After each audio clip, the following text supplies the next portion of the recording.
দেখো আমি সালাদ হিসাবে কি খাচ্ছি দেখছো, তরমুজ। এটা হচ্ছে আমার মেয়ে রান্না করেছে, বুঝেছো? তোমরা কে কে খাবে বলো, চলে আসো খেলে, বুঝছো? হ্যাঁ,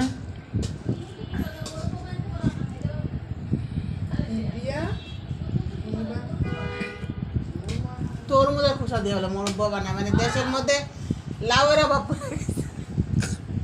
বিসমিল্লাহ।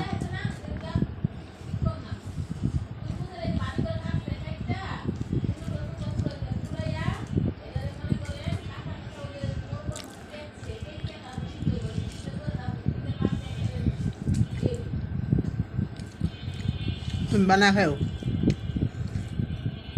আমার খাওয়া লাগবে। খা। এই তরমুজের খোসা মোটা করে কাটতে।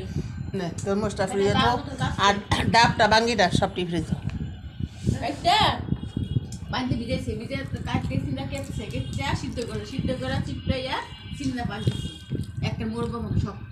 আবার এটা দিয়ে কি করি মাথা খায়, আবার এটা ভাজি খায়। সব মোবাইলে দেখে। হ্যালো গাইস, তোমরা কে কোথায় আছো বলো? এর নাম মনে এই ধরো, সব ফ্রিজে ঢুকাও, ঠান্ডা হইতে দেবো।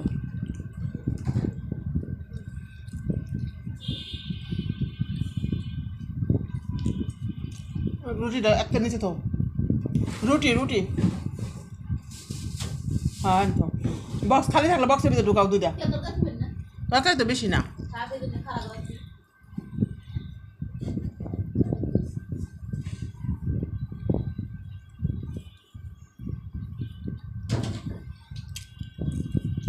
লবণ দাও, এটা কি চা না? যা আমলে তাও লেগে পড়ছি। দাও একটু বাঙিয়ে খেয়ে দেয়। থাইল্যান্ডের আছে দেখে শুনি। আরে ভাত খাও শুধু একসাথে খাই না সালাদ খাবো না। তরমুজ দিয়ে খাও খাও বাকি পরে কাটা হলে পরে খাই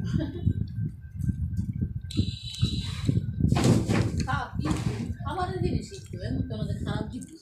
আচ্ছা কত গাইস তোমরা, এগুলো কি এক পেটে যাবে না বলো? এক ছেড়ে দিই পুতুল করে নাম ছেড়ে দিই একটি ছেলে ভাত খায়। এটা তো কয় ভাই এমনি থুইস না, পলিথিনে পেঁচা। তোমরা যে আমার কও যে আমি ভাত করছি, একটি ছেলে ভাত আমি সকালে খাই ব্যাগ রাইতে খাই, একটি ছেলে ভাত। ওরা খাওয়ার আগে একটা ট্যাবলেট খায়, বুঝছো? তোমরা কমন করছো কেমনি খাই, আমি যেমন শুকনো মরিচ আর লেবু আর হলো গোমা মরিচটা খাই। গোমা মরিচ থেকে শুকনো মরিচের রুটি